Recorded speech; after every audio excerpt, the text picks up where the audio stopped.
Yes. Okay. Oh, I'm it's glad done I- already. That was quick. So, yeah, it is weird. Sometimes there's that strange delay where it just doesn't want to start. It's like, are you sure that you want to start the stream? I'm thinking about it. Maybe not. Maybe we'll just do it another day. But no, we're not. We're doing it here. We're doing it today. Hello, chat. Welcome to this unusually timed and scheduled BSUP stream. This is because people were traveling yesterday, and yeah, and it's just going to be the three of us today. It's going to be a nice little cozy, not festive because we're talking about Kraven, but it's going to be cozy probably. Little stream of the things that have come out in the last few days. Oh boy, some things have come out. Aren't they amazing? Kraven. Has everyone seen Kraven? Oh, have I ever?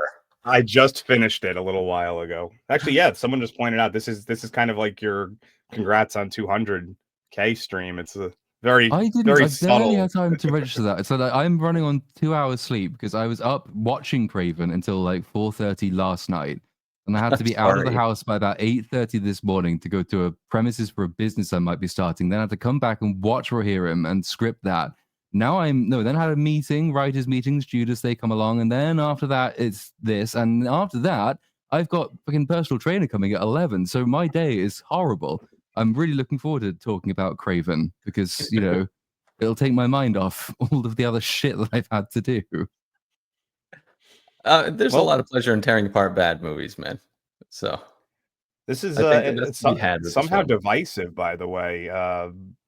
These I pulled up for this slide. I made sure to add all the different Rotten Tomato scores, which don't really change that much from all critics and top critics and verified audience and all audience. They pretty much stay the same. So it's because no one's going to see it, are they? So it's like once you've got the initial reviews in, there are not that many people adding new reviews, I would imagine, because this thing has bombed like Nagasaki times 11 million dollars. I never thought I would see the day. It's all it made. I never thought I would see the day where major comic book movies are only opening to $11 million. This is a six-figure budgeted movie.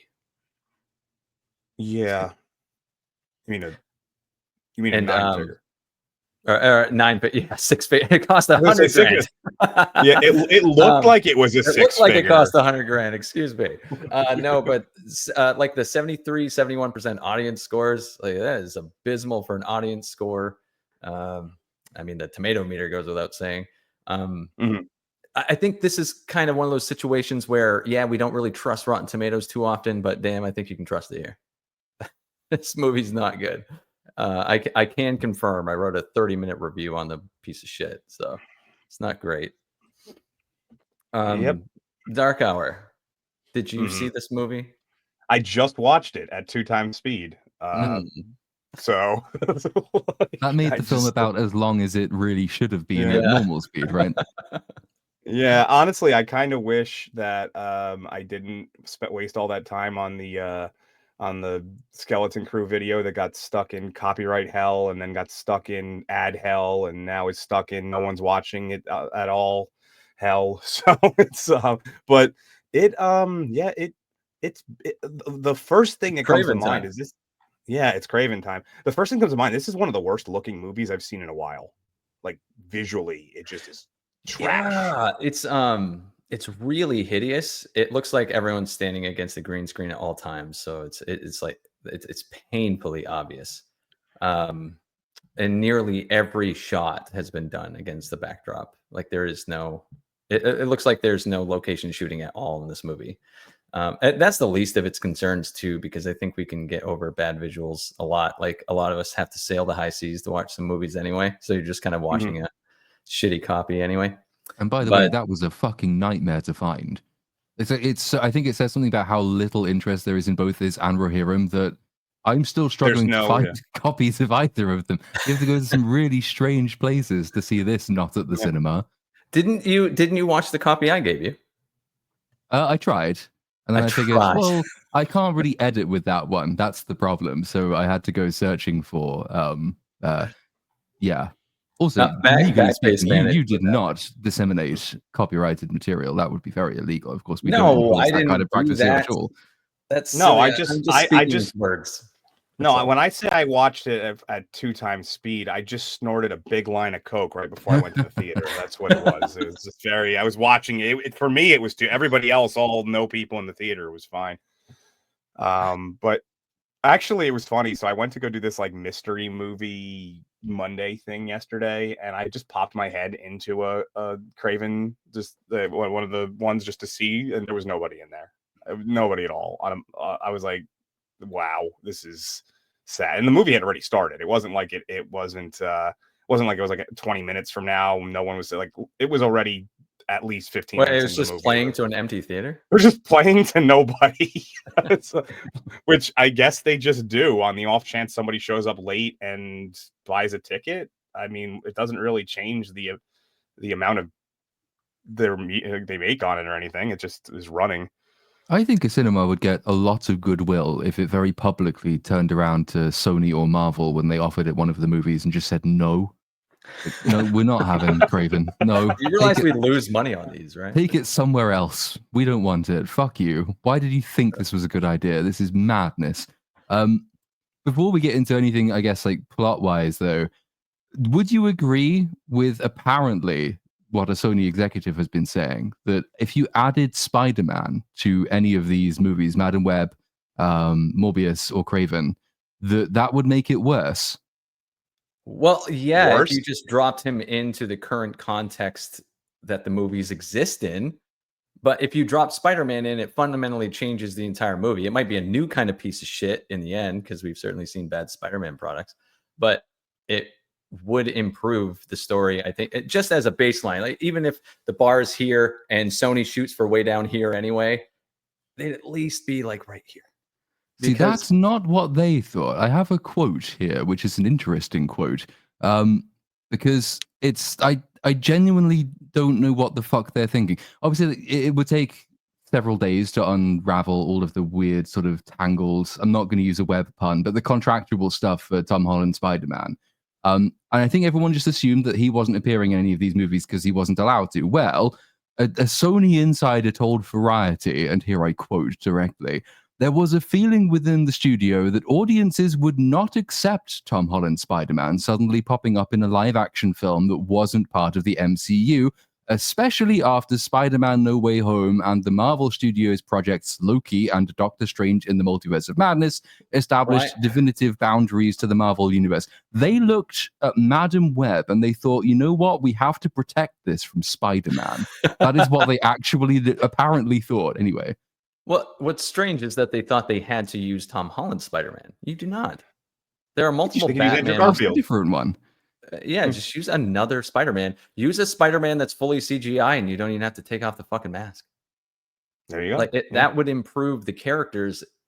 It would fundamentally change all these movies because they have to make them heroes essentially, and they're fucking villains. They're Spider-Man villains. You're onto something, Cynic.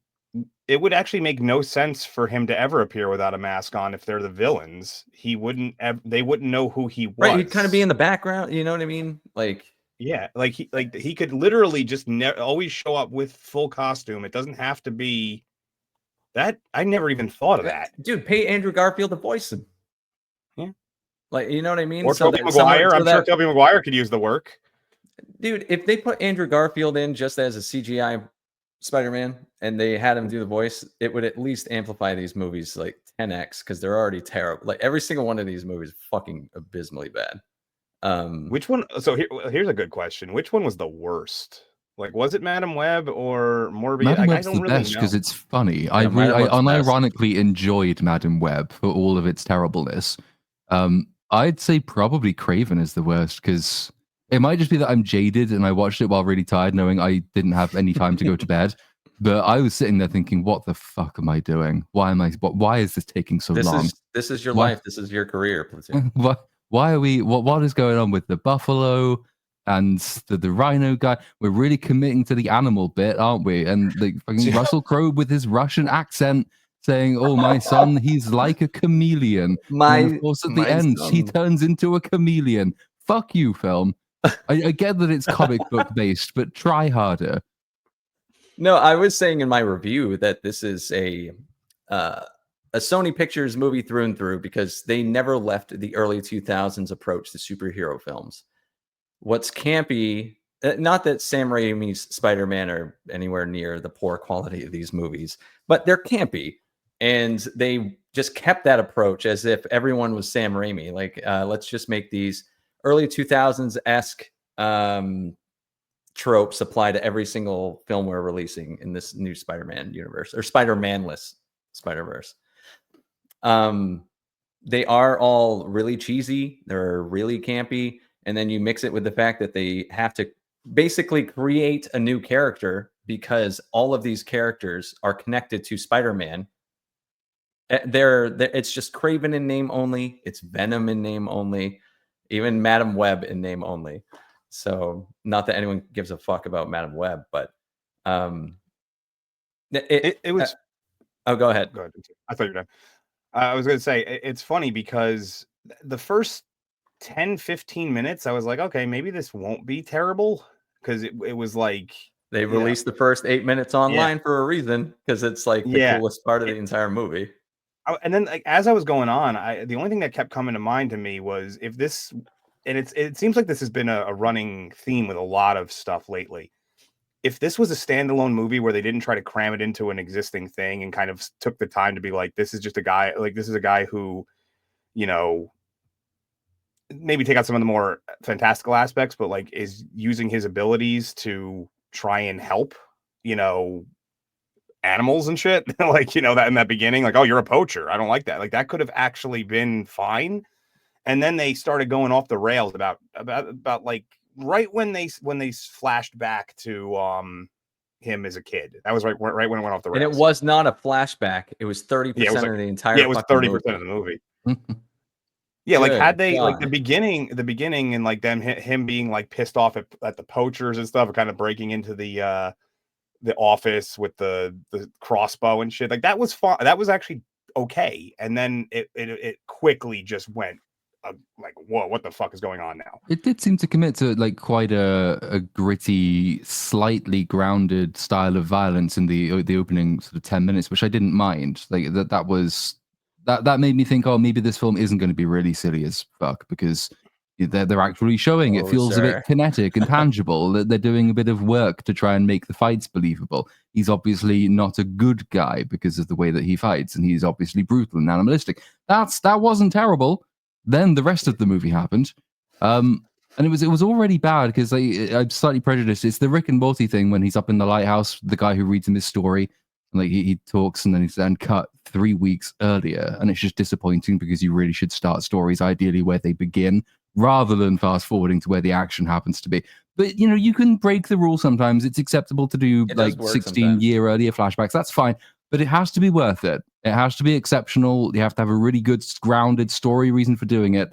And that is definitely not what we got, because, correct me if I am mistaken, we get the origin story for Kraven getting his powers. He gets his powers because he is in the African savannah researching lions with his mother right before she died. No. Let's set the scene here. His mother murdered herself, and his dad said, "Your mother was a pussy. You're not going to be mother pussy. Your mother was a pussy, and we're going on safari." I like it. I cannot tell what accent you're trying to do. I love it. Please keep doing it. I couldn't either, all the way through with fucking Russell Crowe doing whatever it was he was doing. I think it's slightly better than Ray Winston as a Russian in Black Widow. That's the nadir of people who shouldn't be doing Russian accents. But it's still he's chewing on a lot of those W's. But he loves it. The word everybody always gets right is "nozdrovia." That's the only one that they ever get right. Yeah. It's the most important word because it's Russia and they only drink vodka, so you have to say it like you have to get that correct. But so it's back in time. It's him and his little brother, who is the gayest character I've seen without ever actually being told that he's gay. They go to the extent of giving him a pink turtleneck just to emphasize how pathetic he is. I'm conscious. My little avatar is wearing one, and now I have to change it because it's just no. So that you're not closeted like this fella is. This is true. This is true. I'm also not that pathetic, but so they're hunting, and it's like the dad wants like Kraven to be a better hunter because he's the preferred son, because the other son is gay. I guess. And so they go off on their own. The two sons go off on their own, and there's some shit about like a boss lion that is legendary, and you have to kill it for some reason. It comes across them, and then Russell Crowe just teleports in and shoots it. It gets angry. It kidnaps Kraven. He gets badly injured. And he gets his powers from a combination of things. He gets his powers from a drop of the lion's blood dropping into one of the wounds he got. It was perfectly one drop of blood that just fell perfectly into the hole. But more pressingly, he also gets it because, side story, there is a random woman called Calypso who has a generic African grandmother who reads tarot cards and also happens to have a magical vial. And she reads the tarot cards 5 minutes before this happens and says, "Oh yes, the tarot cards are telling me that you'll use this vial to heal somebody really important. Like so, right now." And so she comes across this lion with a child, and I don't even know why she's there. She's just wandered off for some reason. And she thinks, well, fuck it, I'll just give him this magical vial. And then he goes to they were out taking pictures. They were out taking pictures. That was what it was. Let's not forget too, the cards themselves basically spell out. It's not that she pieces it together. It literally spells out what's going to happen, because like the third card has a lion with like a guy in his mouth. Yeah. Like, yes, this is the tower. This is the origin point. This is the struggle. It's the lion with a child in its mouth card. Oh god! And whoever the actress was that was playing the grandmother that was giving these cards to her granddaughter was one of the worst actresses in this entire film, and that was saying something. Her line delivery was just like, "And something bad is going to happen, Calypso." It was it was Calypso is the girl, and then there's the grandmother, and they're sitting there, and apparently they're rich as fuck, and they have a safari, like a safari range home or some shit, and it's right next door to where Russell Crowe is hunting. So you can't get more convenient than that. It was not Freckle Jesus. It was sad, no. I mean, kind of similar character type though, in the fact that it wasn't really a character. That entire subplot, because then so he gets healed, and his dad takes him back from hospital, and he's pissed off with him because he didn't shoot at the lion. So Russell Crowe killed the lion and hung its head on the wall to teach him a lesson. And then the kid is just like, he really hates dad now, so he goes to leave home. But he leaves his wimpy gay little brother at home, even though he knows that his dad will basically abuse him. He abandons the shit out of his brother. He could have taken him with him. There's no reason for him not to do that, but he doesn't, because we need to be setting something up for later. And he goes off and decides that his life's mission now is to just go around taking out evil poachers. So, like, his mum used to own some kind of... I can only describe it as a greenhouse in the middle of the Siberian jungle. And that's where he has his bat cave, which just has lots and lots of knives in it. And he goes around killing hunters. But then one day he decides that like he has more important things to be doing than just killing hunters. So he goes after criminals. And then that brings us back to the prison scene with which we open. And it turns out he had arranged to get himself into prison so he could take out one of the head honchos that was in there. And he goes around just taking out evil people who hunt. But that fortuitously coincides with the B plot, I guess, with Calypso, because she becomes a lawyer in London who also has secret magical vials of healing goo that she doesn't tell anyone. Black girl magic. If she told anyone that she had the secret magical vials of healing goo, she could potentially have saved all of humanity from disease, but she didn't want to do that because, I don't know. But her lawyer job also involves keeping in regular contact with mercenaries, and like some evil guy killed one of her friends, and Kraven finds this out, and then he goes to the funeral, and he's like, "Hey, do you know who did that?" And she's like, "Yeah, they're bad." And he says, "Well, I kill bad people." And she's like, "Oh, I'm kind of attracted to you now." And then they kind of team up. And he says, "I have a still frame for this." His name is Sergei Kravenov, and he decides to go by Kraven now, and he makes sure to distinguish the fact that it's Kraven with a K, as if she was not aware of the fact that his last name's fucking Kravenoff already. This was the still frame I was telling you about, Cynic. That was the greatest closed caption of all time. That was on the.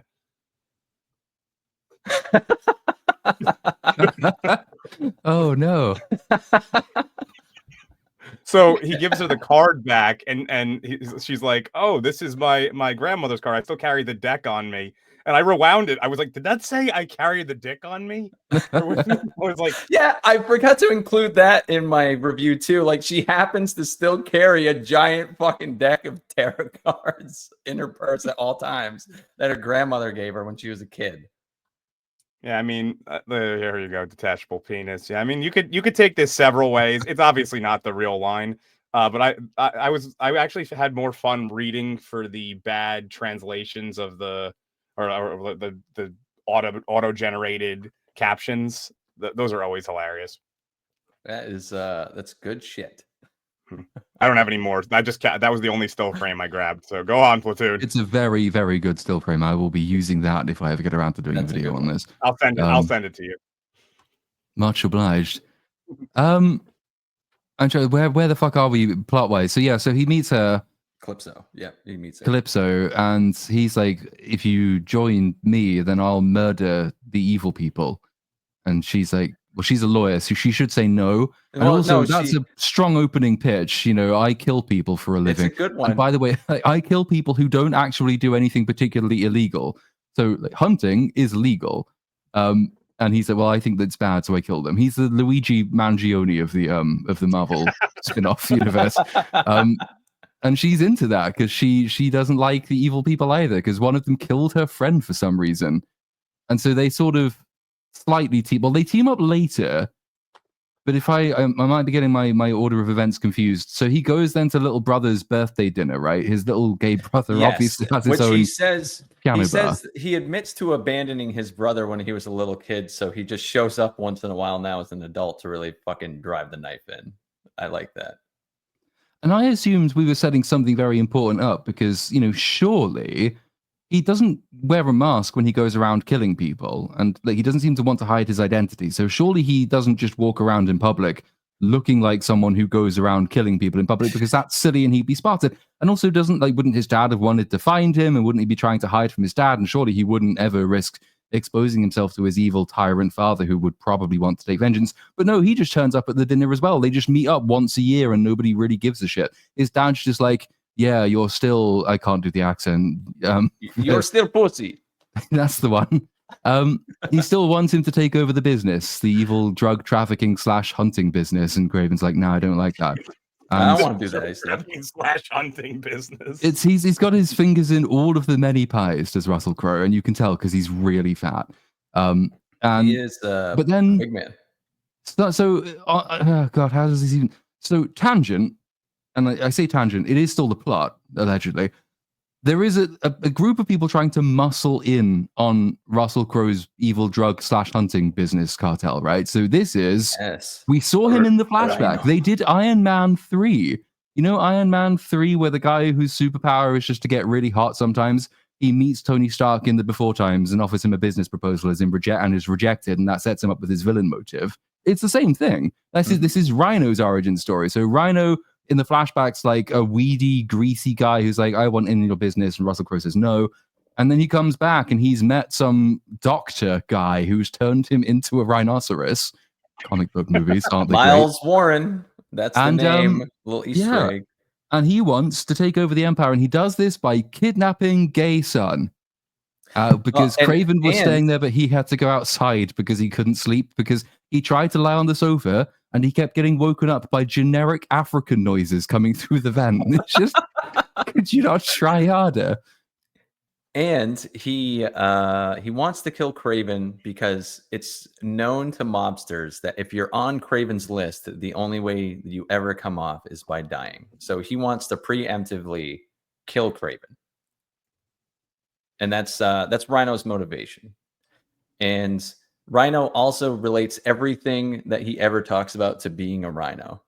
So, for example, like if he was making breakfast or taking a shit, he'd be like, I'm taking a shit like a rhino. And it's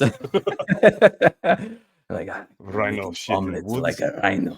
Gives me runny shits like a rhino. For visuals, everybody, it's, if anybody remembers Pollux Troy from Face Off, the younger brother of Nicolas Cage's character. That's the actor who plays him. He looks exactly the same, just with his hair cut short. He does look like he's having a lot of fun playing that role, though.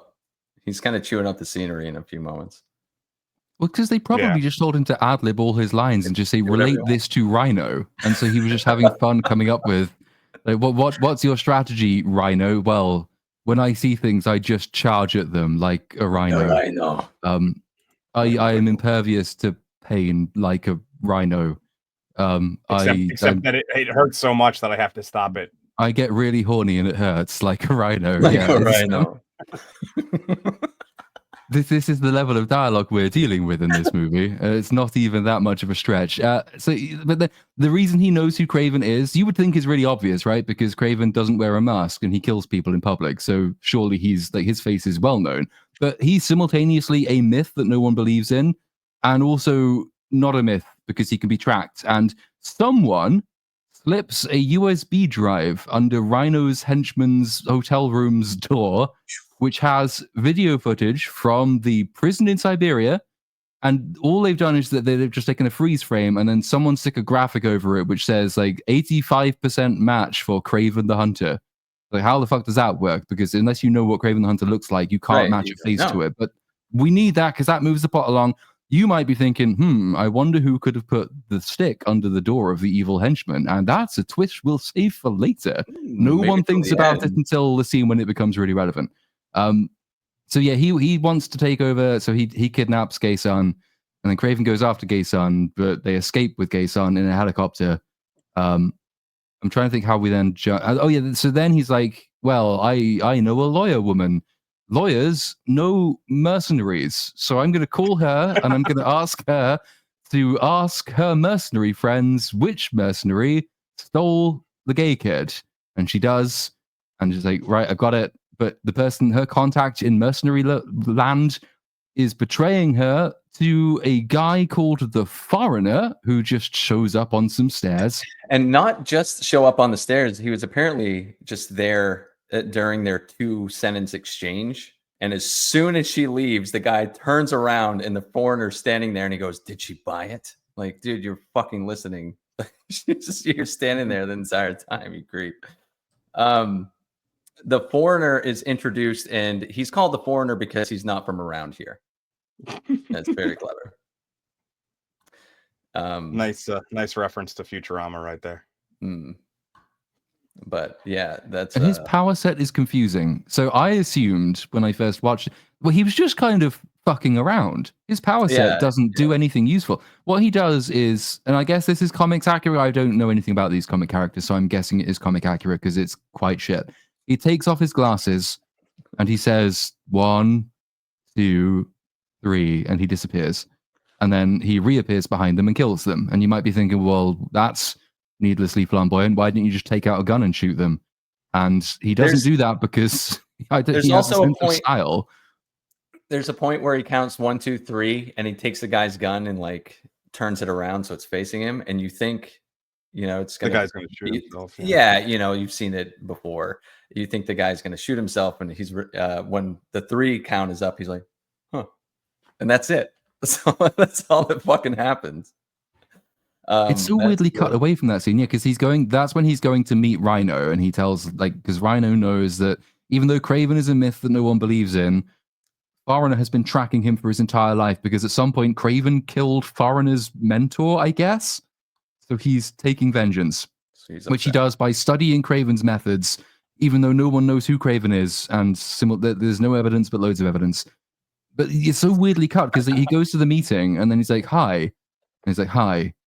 And then we just cut away back to fucking Siberia or somewhere, and that's it. It's just like, why even show the scene? That was pointless, except to establish that Foreigner has these weird powers that only make life tougher for him, and which will come back to haunt him at the end when he uses them rather than just shooting Kraven in the head, and consequently dies because he wastes too much time. It's like the equivalent of villain monologuing. Oh, yes. And not only that, the 100-pound lawyer has the ability to pull back a bow with like a 100-pound draw weight on it. It's and that's how she kills Foreigner, because Kraven doesn't actually kill the bad guy. She kills the bad guy, or at least the sub boss, I should say. Yeah, this is jumping to what they say. Like, this is when we go back to Siberia. They've tracked down gay kids. And am I incorrect that after he escapes, he basically is just like, you know what, fuck his brother. Like, I don't even give a shit about my brother, and he just like goes back to Siberia. He gives up on searching for him, doesn't he? Well, because there's a bit where they try to lure him into a trap in Turkey, right? And so he goes to somewhere outside Ankara. It turns out to be a trap. They shoot a rocket at the place he's in. He doesn't take any damage at all. It's not threatening. I was looking at it thinking, is this the second act low point? Because I don't think this movie has acts, and it wasn't. So yeah, so that's fine. Then they go back to Siberia, I think, because they have no further leads, right? And then so they're going back there to sort of restock and retool, and then they'll try and track brother down afterwards, I think. But they sort of, yeah, so it culminates when they get lured to like near this magical greenhouse in Siberia, and they're taking their gay brother there. They get attacked by a leopard, and that enables gay brother to temporarily escape, and then that sets the stage for a fight. During the fight scene, Kraven gets shot with some magical vials of evil poison goo that make him hallucinate spiders. Now, you might be thinking, okay, if you had the shot, why did you use slow-acting poison rather than just shooting him? And the answer is, if we'd shot him, then the film would be over, so we have to drag it out. So he hallucinates a bit, and then the foreigner gets him, and he's like, aha, you'll collapse in like half an hour because of asphyxiation from the neurotoxin. Because that's so much better than a bullet, which would collapse your brain in a nanosecond. And then he stands over him, and he uses his fucking mind screwy powers again rather than killing him. Then he pulls a gun, so he's going to shoot him anyway. He pulls a gun, and he says 1, 2, and then he gets shot by Calypso, who says 3, motherfucker, and then he's dead. That's not even that is actually in the movie. This is how they write. And yeah, and then gay brother gets recaptured temporarily, but it's fine because then he summons what's his name? Kraven summons a horde of bison, and bison take out the truck and take out the rhino, and then he finishes off the rhino, and then he rescues gay brother, and you're thinking, okay, that was pointless, but at least we've reached the end of the movie, right? No, we haven't. No, we haven't. No. So 2 like end bits. Back in Siberia, he tracks down Russell Crowe, fat Russian dad who he doesn't like, because he realized at some point preceding that it was his dad who stuck the USB footage under the door of Rhino's henchman, because his dad, who wants to be the toughest fighter legend ever, realized that Rhino was coming after him, thought he's not strong enough to kill the rhino, but his son is, so he will frame his son to set the rhino on his son, so the son can kill the rhino, and then they'll be safe, and the son can take over the business. And then Kraven said, well, that was a shit move. I'm not going to kill you, but what I will do is take all of the bullets out of your gun, and then summon, I think it's a bear. Is it a bear that kills him? It's a bear. Yeah, it was like a grizzly bear, yeah. So a bear kills Russell Crowe, and we're still not done. No because then we have the thrilling flip in character right at the end with gay brother, Chameleon. This was set up because he was called Chameleon earlier in the movie by his dad, and he could mimic people's voices. At some point, he has also learned that he can just, well, he goes to visit the evil doctor who turned Rhino into Rhino, and now he can turn into other people. And he tells Kraven that you say you're better than dad, but you're just the same. You're both evil. You're both big game hunters. Fuck you. I'm taking over daddy's business. Bye-bye. And then Kraven puts on a jacket that his dad left him and then sits there showing off his abs. And that's the end of the movie. That is the movie. I don't think you need to do a video now. Just clip all of that together of you explaining it, and you're done. I mean, there's probably bits we've missed, but that's basically the movie. Yeah. One little detail that I picked up that I thought was hilarious. So the facial recognition technology never had the same number anytime they showed that image again. The first time it was like 87% or 97%. And then at the very end, it was like 99.3. It's getting more accurate as it goes. It's a learning machine. Yeah, that's the same picture. The picture is still the same. I don't know how you think this is. I really liked that he's supposed to be the best tracker in the world. So essentially, like, you know, he's the world's greatest detective. Fuck Batman. But you never see once how he tracks or does anything. He finds some footprints at one point, and he's like, and that's how he tracks whoever the fuck. But otherwise, he just uses that slasher movie Jason Voorhees, Michael Myers teleportation ability, and just kind of appears wherever the fuck he needs to be at any given time. There's one instance where he uses a useful skill for tracking that he doesn't use later in the movie when it would be even more helpful. So there's the bit where he's hunting down the poachers and a couple of them drive off in their truck, and because he has like all of the animal powers, he uses his eagle vision and he looks at the license plate. And I'm thinking, well, that's okay, we know he can do that. That's useful, right? So when he loses the car carrying a brother, you're thinking, surely he can just do the same thing. Like, why doesn't he just track the license plate? But he doesn't do that, because if he did that, then we wouldn't need Calypso, and we have to have her in because I don't know why. We have to have her. We have to have her so that she can talk to the actual helpful third party, which is like her contact. Yeah, but yeah, true. Instead of him just skipping over and the middleman, which is Calypso, and going right to the third party himself. Which would have been much more efficient and shortened the movie considerably. It would have, yeah. I'm trying to decipher at this point, because toward the end, I think I'd given up on notes for this movie. I'm trying to work out what this is in reference to. I've got like just single like generic final battle. I think I know what that refers to. But the next line is just retardo exclamation point. And I don't know what that's in reference to. I'm gonna have to go back and figure it out. Is it how awful the rhino looks? Possibly. Because I think the exclamation mark is probably trying to tell me something, but it's probably a dumb line, I guess. Yeah, Rhino looks quite awful. I kind of want to like the fact that they used his skin as the suit, so he didn't have to wear something generic. But at the same time, it doesn't look great. But then nothing in the movie looks great. It looks really cheap.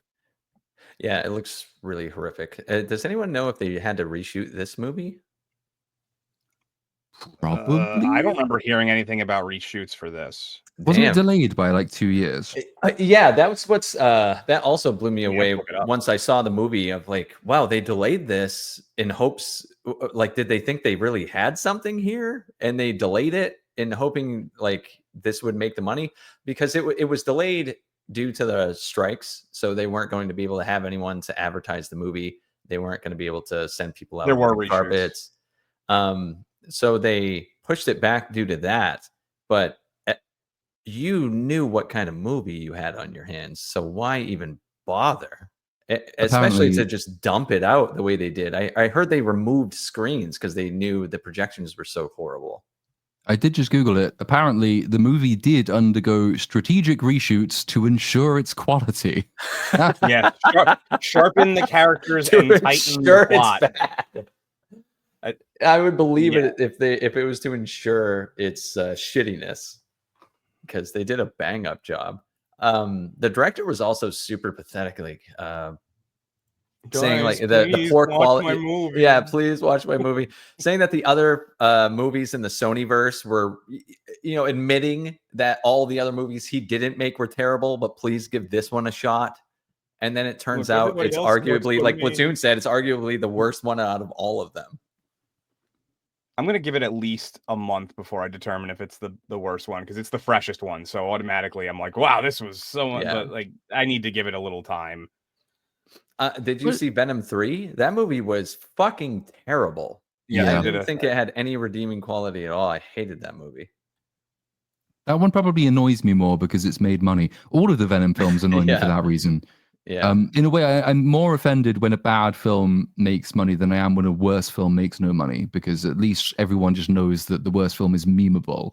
But they convinced themselves off the back of the success of Venom that, yeah, there's definitely an appetite for more Spider-Man villains to face off against a non-existent Spider-Man. This is a sensible strategic ploy by the studio. Let's assemble a team. Why? Fuck knows. We just need to assemble one. Right. And what you would even go towards if they were doing a Sinister Six, which was what they were originally wanting, is you're just going to have 6 good guys that are bad. Like, what the fuck? BSUP rewatches the Sony Spider-Verse arc. We actually could do that. That might be quite funny. That would be awesome. I do have a show that we could do it on. That would be good fun to do that. Did you know what they originally called it as well? It wasn't the Spider-Verse. In fact, they almost steadfastly refused to use. Yes, so they called it Spunk. The Sony Pictures universe of Marvel characters. This is the kind of genius we are dealing with in the studio executive department at Sony. They genuinely saw no problem calling it Spunk. Spunk. Incredible. It's almost like every single aspect of Sony's handling of this entire IP has been disastrous. And the best decision they made was sharing Spider-Man with the MCU, which is odd now since the MCU is in such a messy spot. Yeah, and so you kind of wonder whether because there is an argument that these films there's an argument that these films have done quite significant damage to the superhero brand, right? Because you could almost say it's like in a different universe, if Sony were competent, this would be an act of elaborate corporate sabotage. Because if you're jealous of Disney Marvel, slapping the word Marvel over a film like Madam Web will damage that brand quite significantly. So that's quite competent. But on the other hand, that does require competence. And also, I think the problem is not that these movies are so bad they're dragging superhero films down. The problem is that these are not actually that much worse than a lot of mainline Disney Marvel films these days. So these are the things that could have probably not done too much damage because everybody understood that they were shit unlike the rest. But the rest resembles this increasingly. And you kind of look back over all of the negotiations to try and get Spider-Man into this universe and whether or not this is a shared universe, and like it both was and wasn't at the same time, because obviously you had Vulture appearing in post-credit scenes of some movies and Venom in one of the Spider-Man films and then back in his own universe. So they were sort of in and out. And apparently Kevin Feige was very keen on having this as kind of a bigger detailed shared universe at one point, and that's back in 2019, which to my mind really, if we were new to look for it, that signifies the massive problem that Marvel was running into. It's taking on so many disparate things with no sense of direction, no creative control, no vision, no purpose, no reason to do any of it. It's just more is better. And it loses all coherence by doing that. And the fact that they were willing to even explore these Sony pitches was probably more telling than we realized at the time. Yeah, so Morbius, for example, opened to $39 million, and speaking to the damage of the brand, Kraven isn't a sequel to Morbius, but it kind of is, and it's kind of the way the Marvels damaged or assisted in damage, because it's not alone in it, but the MCU in general, like. Morbius opening today would not open to $39 million. There's just absolutely no way. I at the time I couldn't believe it was almost a $40 million opener anyway. But that is to say, it's just got the law of diminishing returns built into it, even though they're not even sequels. It's like damaging to the entire genre of superhero films doing this over and over again. Yeah, because we obviously keep track of what's a Sony Marvel movie and what's a Disney Marvel movie, but I don't know if the general audiences do that particularly. Right, yeah. For them, it's just, it's another shit superhero film. Right. With another set of new characters, with another story that's going nowhere, with another background that I don't know. So if the more you get in people's minds that these movies are skippable events, the more they will be skipped. It's very hard to then regain that sense of momentum that Marvel used to enjoy, because they have no destination in plan. Like, they have no idea where they're going. We were on George the Giant Slayer's stream the other day, and I think was it, or was it somebody else's stream? I can't remember. I was on some other stream the other day, and we pulled up a list of all of the different Marvel films that came out just within a 2-year period, and there's like 16 of them. And every single one of them is going off in a brand new direction, and there's nothing to tie them all together. And that's without counting all of the Sony Marvel movies. And so you sit there and you think, well, where am I supposed to be here? Am I supposed to be wondering where Doctor Strange is? Because I haven't seen him since he disappeared into the multiverse in 2019 or whatever it was. Or am I supposed to be following Loki? Is he now like a tree or something? He like dissolved himself into the universe. Or am I supposed to be following like all of the Like the lower level characters, what Spider-Man I have no clue. There is so much to keep track of and so little reason to keep track of it. It's a giant snowball. Essentially, it just got out of control, and now no one can even follow it anymore. Unless it becomes its own. And this is the same problem that used to happen with the comic universes in general, is that they start to spread out too far, and then you have to have some major massive event that brings them all back. And those always ended up being the Avengers movies. Yeah. But then post Endgame, they haven't been able to do that again. Yeah, we didn't have a single Avengers movie in Phase 4 or 5, which I think doesn't it damages the sense of contiguity, and there's nothing then to tie them together. You don't know where all of this is supposed to be leading, right? So when comics do this, though, because I have like embarrassingly little familiarity with comics, and I really should improve that, but when they do these massive events that sort of contract their universe back to something sensible and manageable again, does it work? Like, do they actually manage to regather a sense of coherence, or is it always lesser than it was? Historically, DC has always been better at it than Marvel. Marvel has this tendency to they just kind of make these big events that just they happen, and then everything kind of goes back to status quo for the most part. Like the Civil War is a good example.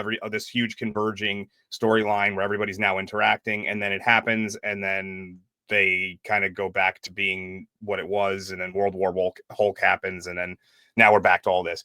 When DC does it, they actually do these crises where they basically reset everything and merge it all. The most famous one is Crisis on Infinite Earths, which was a way to essentially get the old characters into the modern because there was a lot of redone characters. There was a new Flash over the years and a new Green Lantern, and the old ones still they didn't make sense because they were their own separate entity. And so what they did was they dubbed them a different Earth, and there was Earth 1, 2, 3, and all these. And then they just kind of went, well, we're just going to have a crisis of all these Earths, and it's going to merge them all into one. And that's how you got those other characters in there. And it kind of reset everything on one timeline. That's definitely not happening here.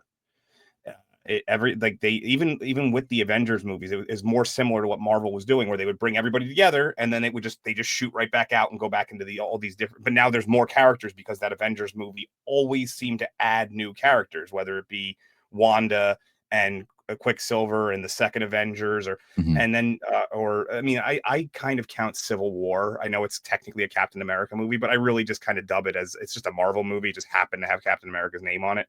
Yeah. Because it's, and that was another one that it was this big event, brought everybody into this one thing, and then now we have a Black Panther thing and a Spider-Man thing that we have to do, and it actually every time they did it, it made it worse and harder to follow, rather than make it more cohesive.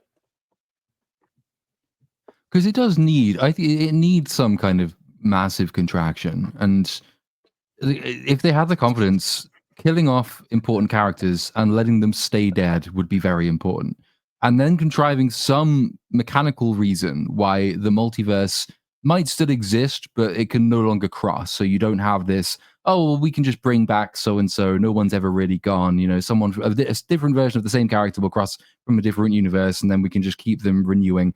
Because that just allows you to spiral in terms of your cast size, in terms of the lack of creative vision you have. Every time you get scared, just cast Robert Downey Jr. as the next fucking Scarlet Witch. Why not? And that's not conducive to good storytelling. With that, and think back to it's Philip Pullman's The Amber Spyglass. That's the one, the final one in that trilogy. When because there is a kind of multiversal concept that goes on there, but the way he ends that story is that you actually, if you're from one universe, you physically cannot survive very long in a different universe. And he turns it's a bit of a rushed book, The Amber Spyglass, but turns it into a relatively heartfelt scene because the two main characters from different universes have fallen in love during this time, but they can't stay together. And so it has to split apart. So you only have these individual universes. They cross temporarily for the sake of that story, and they can never cross again. Just having some bullshit mechanic like that might help with the multiverse in Marvel. Like, you can have a crossover event where you bring all these people back, but they learn that actually this is going to kill them in the long run. So they have to go and you have to seal off whatever device they use to transgress between universes. And that's it. The multiverse is done. Pick a universe, stick with the universe from that point onwards. Smaller cast, new characters, build them up like you did the first set of heroes. They won't do that, but that would be nice. Well, that was kind of what they at least attempted to do with the No Way Home was they had to go back and be sealed away and be in their own universes. So that was, they at least came up with an excuse. And then they learned all the wrong lessons from that movie. They were like, okay, well, let's just bring everybody back, and everybody is just everywhere.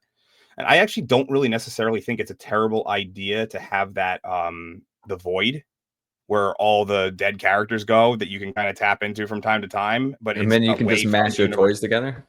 Yeah, and to occasionally tap into that, but they're not affecting the actual universe better. If you just, if they're like in their own little pocket dimension here. Well, I don't know if you guys are familiar with the comic books, like the Secret Wars comic books in particular. It's essentially what's left over. You probably are, Dark Hour, I assume. Yeah. I mean, I read it I haven't read Secret Wars in forever. Right, but like what's basically left in the 2015 Secret Wars, which is definitely what they're going to try and adapt.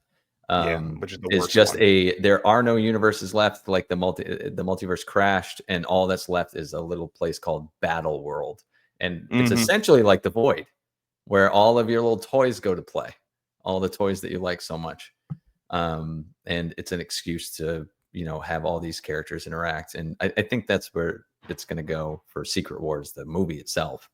I mean, Deadpool and Wolverine laid that groundwork with the Void, so. Yeah. Oh God, yeah. Marvel, of course, they'll take the wrong lessons from Deadpool and Wolverine. Absolutely take the wrong lessons. Lots of jokes, lots of cameos, zero story, and just mash your toys together. Make irreverent meta jokes. Because everyone knows how to complain about irreverent meta jokes, except when we like the meta jokes, and then everyone likes them again for some reason. Yeah, God, I can't wait for the Deadpool Wolverine era of Marvel. I mean, it's already started. Yeah. Honestly, I would say that it's a symptom of. I would say that the Deadpool, like that movie, whereas I didn't hate it, but I understand why people do. I would say that's more of a symptom of what we had been seeing for a few years now. Not necessarily that's just going to be the biggest example of we had to dust people off and stuff because of how they completely undid Logan for the most part. That was the best send off you could have had, and now it's like, okay, well, we'll just get a different Logan, and it's just. But yeah, Marvel has never been good at dialing shit back ever. Like they tried to do it with. No, you gotta outdo yourself. Yeah, well, I mean, even when they did the crossovers and stuff of the different, like when they poured Miles Morales over to 616, and then Ultimate Universe still continued, and it's like, but why is it continuing if he's like, if you're taking the characters out of it, and then they have, every time they start, anytime they sign someone on to make a new storyline, they always just make a new universe every time. DC's not too much better, but at least every time they do it, they really commit to killing off the other universes. They're like, nope, that doesn't exist anymore. We have dialed it back in, and if it happens again, we'll do it again. Theirs is very much the pruning style from Loki. Like, okay, this universe just doesn't exist anymore. Whereas Marvel just kind of puts them on hiatus. It seems so inevitable though, because if you have a serialized thing like comic books, like it's totally fine in comic books, but comics are niche. Movies, in theory, are not supposed to be, especially when they have the budgets of these fucking things. So it's inevitable that it has to follow that very convoluted, very messy style that the niche genre of comic books does. And so it's just, I don't know how you're going to keep pumping that kind of money into this type of serialized storyline when it's just going to be a giant, it's already a giant mess, and it's just going to get worse and worse and worse. Like, yeah, say they reset with Secret Wars. Well, what the fuck are you going to do after the next universe is convoluted and shitty, and all the actors are their contracts are up or anything? Like, you're going to have to do it a third time. Ironhead. That comes out this year, or 2025. Was that? I think Ironheart. It's in March or something like that. Or yeah, maybe that might be Daredevil. They have a lot. Marvel has a lot coming out next year. Yeah, they do. It's because they didn't have anything. Hit the lull, haven't we, for this year after like COVID slowed down a load of productions, and then next year is going to be the glut of things that were picked up again after the fact, I think. So it is looking quite busy, isn't it? I remember thinking the first few months of the year even are just a nightmare of superheroic proportions. Because there's what's coming out? No, is it one of the when's Captain the America 4? That's out, in February. Shit. Oh yeah, that's this year's weird Valentine's Day release. Last year was Madam Web. This upcoming year is going to Captain America 4 is going to be 2025's The Marvels. Oh, I hope so. I hope so too. Oh no, it is. Honestly, I have to have it because I made a video about how this movie's going to be a piece of shit. So I have to be right now. Maybe they'll surprise you because they're also doing strategic reshoots, aren't they, to ensure its quality, I'm sure. So maybe they'll get it right. Giancarlo Esposito said again, or relatively recently rather, that they were shooting. So it would be the second time they're reshooting it, I think. Or at minimum, adding additional scenes, because he was added later on. He's playing a villain that they decided to do after they already filmed the movie the first time. So they went back and essentially reshot the entire film with another villain. They had hired him. Isn't the budget up to something like 500 million at some point? Yeah, it's insane. Even before marketing. Like, there's no way this is going to make any money at all. No, but they cannot pull back because it would be an admittance of defeat. And it would be so like, oh, you can't do a black Captain America. You can't do a black Captain America. You know what I mean? They'd get that kind of backlash. So yeah, well, they would get backlash from both sides. Actually, it'd be the one time where it was like, they would cancel the black Captain America, and then they would get the other people would be like, exactly. See, we were right all along. Yeah, but what's hilarious is no one who would make that fucking argument would come out on the other side and be like, well, the same people who are making fun of that type of thing also really want a goddamn Blade movie. Yeah. I think it would be hilarious if they canceled this Captain America film. I don't think it's I appreciate the fact that they listened to the test audiences from the first time, because apparently it was a lot like Falcon and Winter Soldier, and it was very, very politically heavy, and that did not respond well.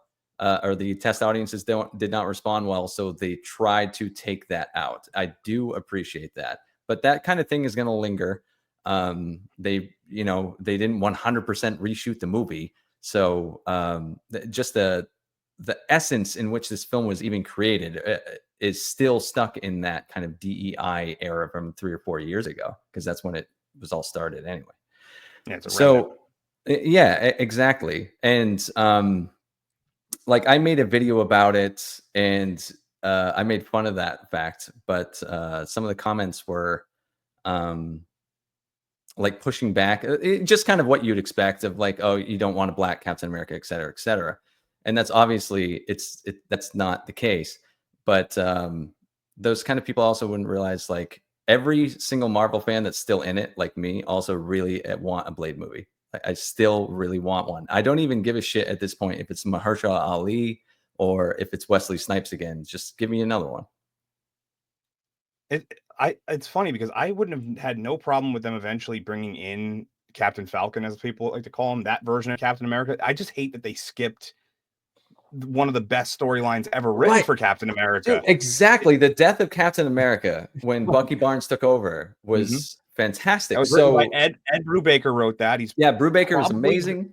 He's probably the best comic writer that there currently is. He's one of the few that actually feels like an old school comic writer taking it seriously and not trying to put his own shit in there.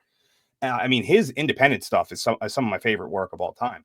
But the fact that they skipped over that and just kind of made it a little bit of the show, that's the political bias bullshit. It was it's not, you cannot scream comic accuracy. Not that the fucking comic accuracy even matters at all anymore anyway in these films, really, because they just kind of do their own thing at this point. But to scream comic accuracy that Sam Wilson is Captain America, well, yeah, if you fucking completely skip over what happens before that. And that's what it is. It's like that DEI initiative kind of bullshit with this film, and it's just going to linger, and it's there no matter what they do. Especially because it's a sequel to one of the most fucking politically charged, shitty fucking shows on Disney Plus, and Falcon and the Winter Soldier. and they took obviously there's been other times where Captain America has not been, well, Steve Rogers has not been Captain America, and the U.S. agent he's going to be now, but was his replacement for a little while, John Walker. And that was fine to have that in the show, have that condensed. I don't think that would have made a good movie anyway if they would have did that. But that show should have been Winter Soldier's show. That shouldn't have been. Falcon could have still made appearances, because all those, like, all the stories that they seem to be trying to take for this one, of the, like, do you deserve it? You're not Steve Rogers. All that was all Bucky's thing, is that he was trying to live up to his own idol. The person who not only did he come up with originally, and then he was rivals with, but then converted over. The storyline, it was set up for that, and it makes me so angry that we'll never get that, because they just can't do it. Right, we won't get it, and that is the argument I have heard is that at this point in the MCU, like, they wouldn't have accepted Bucky as Captain America, and it's like, yeah, no shit, that's the point, but. He was pardoned, was he not, after Endgame? Like, in story, isn't that part of it, that he was pardoned? Was it Endgame? For all of his crimes? I thought it was before. Well, or post Endgame, right? He was pardoned for all of his crimes. Yeah. So this would be Bucky's redemption arc, but that's elusive for him. He doesn't get to have that because of the current time in which this film was made. That shield had to go to a black guy. It had to go to Sam Wilson. Yeah. And when Sam Wilson's one of the obviously he's been around since forever. I have graphic novels from like the 80s that he was in and stuff. But the fact that they went that route also just essentially, I'm trying to word this properly, by skipping all that stuff, you also take a lot of his character out of it. Because now his growth is just, okay, I got passed by Captain America doing some laps. I got some wings. I got passed by my best friend. Yeah. My best friend didn't want to give me the shield. Yeah. And then now I'm Captain America, and everyone hates me because of this. And by just, it doesn't feel like he earned it properly. He wasn't around long enough to earn it, really. Oh. And but don't you know that meritocracy is part of white supremacist culture? So actually, you're just being racist by saying that he had to earn the shield. The fact that he's not an interesting character, whereas Bucky Barnes is an interesting character, doesn't come into it. Just give the guy all of the stuff: the wings, stupid Power Rangers outfit, shields. Call him Captain America. Clap. That's what you're expecting. Guy's real name's Clarence, anyway. Clarence, really? It's just that it's an 8 Mile reference, dude. Oh, I do not understand this reference. No. I think it was his first major film role, Anthony Mackie, and he lost a rap battle to Eminem in the film 8 Mile. And that's where, yeah. Anthony Mackie actually is hilarious when you listen to his interviews and shit, because he doesn't take a lot of it seriously. He really is just show up, pay me, and I'll do whatever the hell you ask. He doesn't really care what he's acting in. So he does it all the time. He has a very legendary quote of just cut the check. That's all he cares about. Give me the money, baby. Yeah. Let me see, what do we got in terms of we got a bunch of super chats. Yeah, they started coming in pretty. We only had a few early, and then they started coming in pretty quickly. So I'll separate out the Kraven ones for now before we get too far away from that. Yeah, and unfortunately, the other topic we did have on the docket, there's only one man that can talk about it. So it's really up to Platoon if he wants to talk about it. Even want to. We could do a little bit of it, but yeah, I mean, should we get some of the Kraven chats out of the way first? Yeah. Move on to War of the Rohirrim. This will be the opportunity for anybody who doesn't want spoilers for a film that shouldn't exist. Now is your time to fuck off, because otherwise, I don't care. I'm going to spoil it because there's nothing to spoil because it's crap and it doesn't need. Well, fuck it. We'll get there. We'll get there. Richard Shaft, member for 16 months. Kraven was fun. Was a fun watch. A horrible movie, but fun. See, I did laugh maybe 6 or 7 times, but unintentional. I couldn't. There are 2 unintentional scenes. I could not get over how bad it looked. It just took me, like, the lion looked as fake as possible, like right off the bat too. What was that? That was in about, I guess not right first off the bat, but it was 15 about, like, minutes or something like 15, 20 minutes, and it just looked the one from Lion, Witch, and the Wardrobe looked better, and that was what, 20 years ago? Holy shit, 20. Yeah. Something like that. Galser 1908, member for 13 months. Hello everyone, how are you doing? I'm doing good. I know Platoon's running on 2 hours sleep, so no, I'm better now. I was evidently cut out to do this as a job because it wakes me up talking about how shit bad superhero movies are. I enjoy it. It's fun. I'm awake now. It is good stuff. Yeah, I mean, you were really not. You were like, I don't know if I want to do Rohirrim, and now you're like, nah, let's fucking do it. I just want to talk about this shit.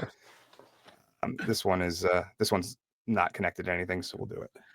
Thrill House for $2. She beat Eben on my knees till I Scrooge. Right on. M8566.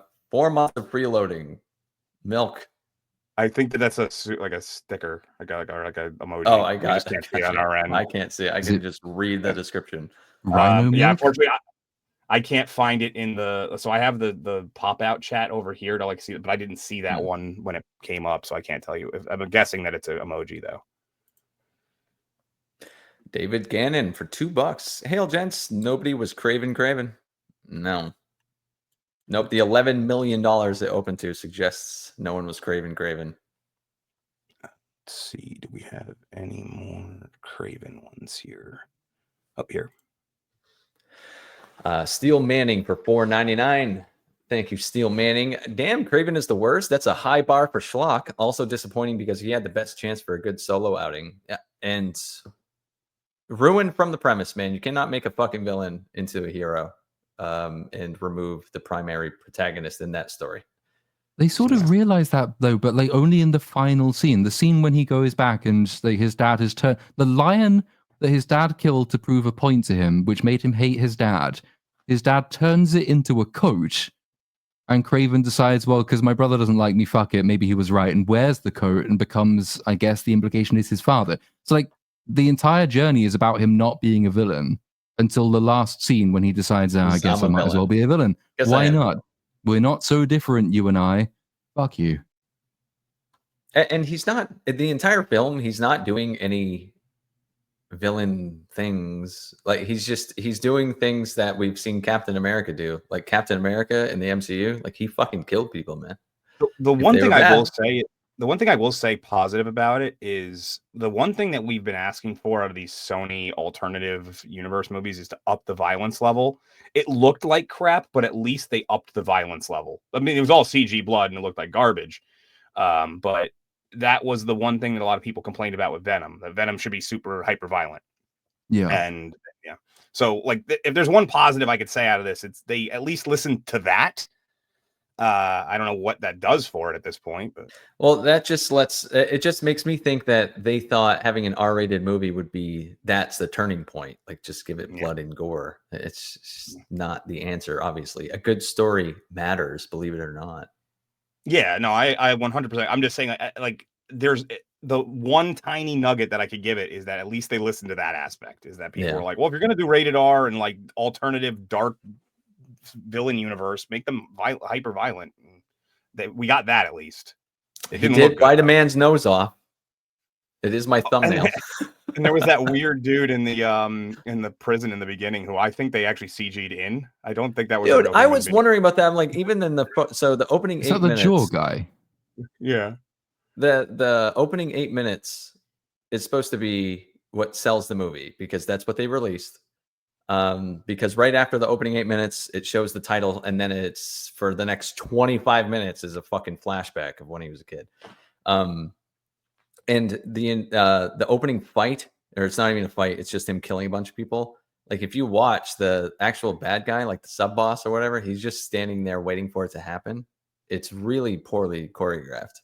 If you actually, I didn't have to slow it down. I just picked it up and put it right in my review firsthand. And that's another one of those small little things that, I wouldn't say small, but it was one of those things that we just said that if you take that half hour that they decided to just throw in there, this is the past. There was 9 times where he woke up or was knocked out or something throughout the movie. Maybe not 9, but that's a random number. But it was definitely high. It was a decent number. They could have busted all of that into smaller dream sequences that slowly revealed what was what had happened in the past and stuff, instead of doing it all in one half-hour block, which would have been a better cinematography idea. Yeah. You know what I thought of too was so you're going to have a third of the movie take place in the past. Mm-hmm. Well, when they did Captain America, even though it wasn't necessarily in the past, they put Chris Evans' head on a smaller body. You would think they would have done something to keep Aaron Taylor Johnson in the film, but instead they just had a different actor play the character. I would just busted it up into 8 2-3 minute dream sequences, and over the course of all those knockouts and all that. There's like 2 different ways they could have improved that. They could have went totally different route and made that better. You can make the first one could be a little longer just to kind of set it up, maybe when he gets attacked by the lion or something, and then but the rest of it didn't need to be there. Nope. David Gannon for $2. I cannot speak. The Somnolent 6. I don't know. I guess as while you read the next one, the 6. Like I'll look up what is that? 6. Oh, the sleep. Okay, is that what that means? I don't know that word. I believe, yeah, somnolent is if you are sleepy, or like the quality of sleepiness. This one's kind of related because it's Venom 3. Tom waiting for $4.99. Venom 3 had Tom Hardy rapping under the name Frankie Pulitzer with Method Man on the soundtrack. 10 out of 10. Is this true? It sounds that like would require that I look up the soundtrack. It sounds like it could possibly be true. Well, I'll do any one of the ones that has anything mentioning Marvel. We'll just keep those all to. Again, my chopper, a California 5. Hot take. I'm really tired of shared superhero universes. I don't think that's a hot take. I think there's a lot of people right there with you. I've been watching these things since Blade back in '98. Enough is enough. Let's move on.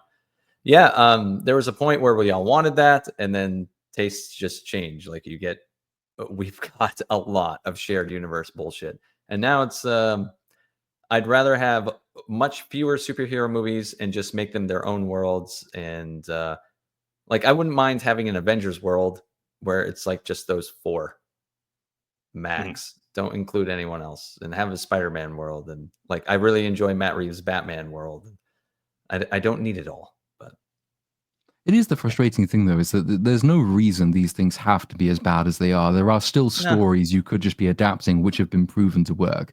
Shared universes are not innately flawed. But the problem is Marvel got so successful, everybody else decided to try and fast track to their own version of that success without putting any thought into why, what stories, how to tell them, with what characters, what the vision is, what they're leading to. None of that goes into it. And you reach like a stage of fatigue before you've even really got going, because there are like 60, 70, 80 in some cases years of comic book stories that you can be adapting, which we have just skipped over to the point where it now resembles like late stage comics. There's no reason for it to be that way, except that the motive behind it was completely the wrong one. Now they all look like the end stage of a Western genre, when everything gets really tired. Everyone remembers that they were really popular, and so we'll keep doing them because people used to like them, but we have no idea what we're doing. We just, we're just trying to put something out because it's a Western. And in this case, we're just putting stuff out because it's a superhero movie. There's no creativity behind it at all, which is frustrating because I think like shared universes have the biggest potential to be great because of the number of characters involved, the number of stories you can have, the way you can have them all interlock. But I guess that also makes them the hardest thing to pull off, right? And it requires some talent to make it work. Yeah, and I'd say we've only really seen it done well one time, and that was, and it had some bombs in it, but phase 1 through 3 of the MCU, I mean, it speaks for itself. Endgame capped off with almost $3 billion for a reason, because everyone really wanted to see how the universe they enjoyed ended.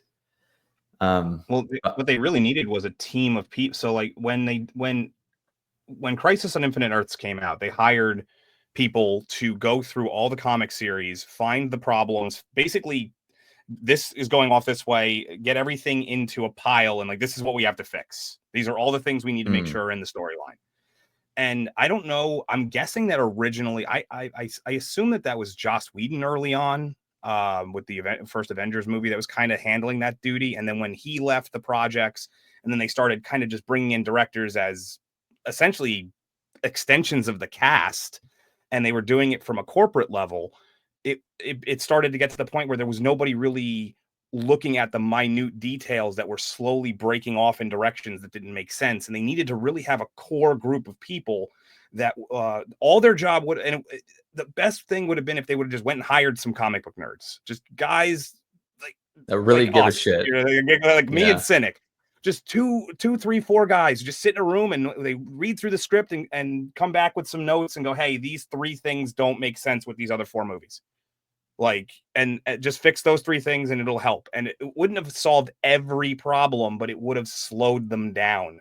It would have tapered them down. It would have been like a hedge that they kept trimming back but forgot to trim upward or downward. I mean, it would have been like that. It would look fine this way, and eventually would have got out of control this way. But that's unfortunately that's all in the past. No, they should hire people like you and me. I agree. They should hire us specifically. God damn it. I mean, and that's the thing is, I've always said this. I don't want Disney to fail at this. I would like them to get good again. I would like them to do better that's movies. The thing is, like, I'm jaded, but I still want these to be good. I still love superhero movies. I still, I can still watch the Avengers and enjoy it. It's still a great fucking movie. So I hope they never go away. I just want them to make better ones and fewer ones. Steel Manning for $4.99. Deadpool works because it doesn't feel canon, so you could have as much fun as you want. And the rest of Marvel, everything is canon until it isn't. That's very true. Until it isn't. Until it isn't. Yeah, that's the reason I didn't do a Deadpool video, is that I was watching it thinking, well, there's no point criticizing the story, which it doesn't really have anyway. Because it doesn't care about it. It doesn't care. That's not the point. And you would hope it's not going to impact anything. So, I was sitting there thinking that it would almost be to miss the point of that movie to pick apart the writing of that movie. But I have a very nasty feeling, because it made so much money, that's going to have been completely the wrong decision, because we're now going to look back and say, well, actually, this is how the TVA can be made to work. And this is how storytelling can be made to work. And that purgatory in between place, that's a good idea. We'll use that again.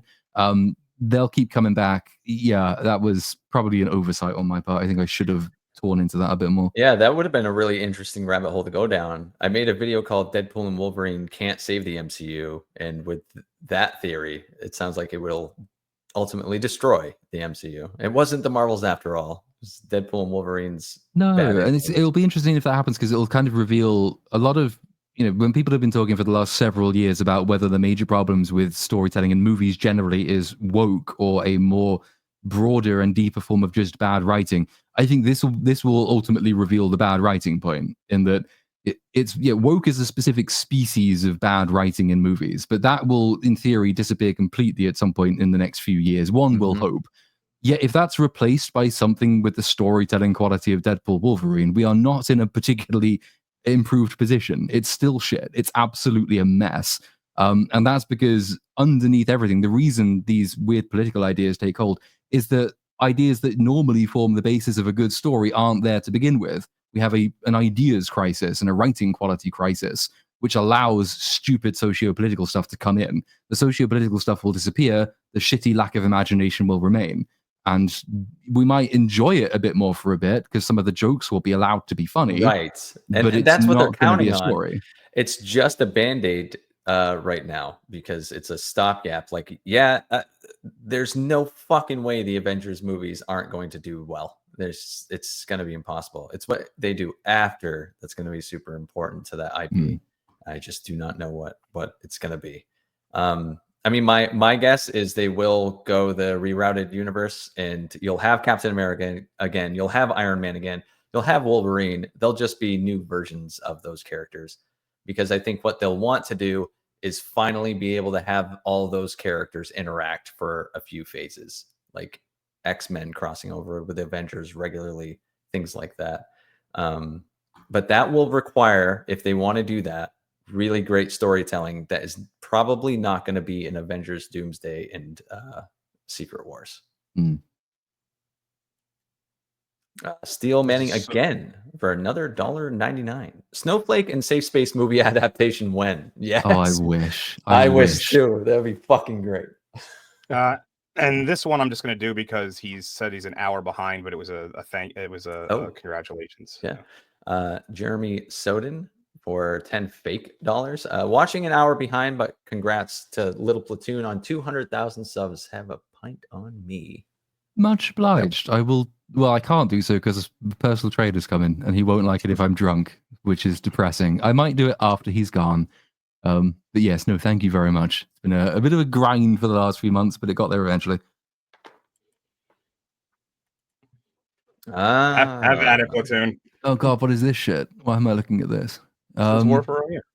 Yes, I know. So yeah, War of the Rohirrim is out. Don't see it. There's no point. Don't. It's like they're almost admirably honest about it though, because I think that they have basically confirmed that this movie was made for one reason and one reason only, and it was fast tracked to creation for one reason only, and that is to maintain the rights. So they're not trying to tell a story or make a good movie. They are trying to preserve the rights to theoretically maybe one day do that at some point in the future. That's why this exists. It's why it took about 1.5 years, 2 years to come together. It's why it's so threadbare in terms of story. So much of it is actually just repeating the essential beats of the Two Towers, but with different characters. The animation is very flat and janky and unexpressive. Like occasional shots will look fairly pretty, but the whole is not very good. Characterization is all but non-existent. Helm Hammerhand is not the protagonist of this, of course. Hera is the protagonist. I looked into the origin of the name Hera because people were pointing out that Hera is not an Old English name, and Tolkien might have been pissed off. So I thought, well, is there an Old English equivalent of Hera? There is, but it's not Hera. They named her after the lead actress in Mortal Engines with whom they had worked, who is herself Icelandic, I think. But her name comes from the Greek, so they've still cocked that up. The premise is that, as Eowyn's voice actor narrates at the beginning, there is this girl, she's the daughter of Helm Hammerhand, and you won't hear about her in songs or in stories, but she was really important, which is already a problem because if she was important, there would be songs and stories about her. And as you go through this movie and you see what she does, like you go back to, say, an interview where they say they didn't want to turn her into a stereotypical warrior princess because that's a tired trope. She literally ends the movie beating the big bad guy while holding a sword and wearing a wedding dress. I don't think you get more warrior princess than that. And basically, from the word go, she is just the generic, insufferable girl boss, kind of shallow, vapid, empty character. She's going to be auctioned off in marriage, and she doesn't want it because she doesn't need no man. Her brothers are basically incompetent. They should have listened to her, and they don't, and then they die. And then Helm Hammerhand is one of the most incompetent kings you'll ever see put to screen. He brings all of this upon himself. She is, again, in the right all the time. He should have listened to her, and he doesn't. So he eventually dies as well. She, though, in the meantime, whilst not being a stereotypical warrior princess, defeats a Mumakil, which is in Rohan for some reason, by leading it into the Watcher in the water, which eats it. And then she gets kidnapped by Wolf, who is like the son of the evil guy at the beginning, who like Helm killed because he's an arsehole. And then he decides that even though he used to love her, he's now a dick. He wants to kill everyone and everything. She is the one who leads the defense of Helm's Deep. She's the one who kills the big bad guy. She then rides off to meet Gandalf. Gandalf asks to see her, and yet apparently, according to Eowyn, you will never hear about her in any song or poem or anything. Even though all of these incredible things that she does, no one notices them. It's just silly, and its basic formulaic nature is just Two Towers. So you have Helm Hammerhand in the role of Theoden, who is kind of slightly too aggressive, too overconfident in his ability to defend his people, makes perhaps the wrong strategic decisions in the first instance. People have to go to Helm's Deep in the end. He exiles his nephew. That's familiar because that's what Theoden does to Aemma. He exiles his nephew, who then eventually comes in and saves the day in the big battle of Helm's Deep at the end when they're all attacking the Hornburg. And then he rides down from the slope that the Eowyn's forces use. Aemma's forces, sorry, and then beats the rest of the guys. They have all the women and children into the caves, and they have to use the passage to get out of the caves. And she is just bland and boring. The whole thing is bland and boring, and you can tell it's only been made to secure the rights and for no other reason. I'm trying to find anything really to compliment about it, and I can't. Like, there's nothing.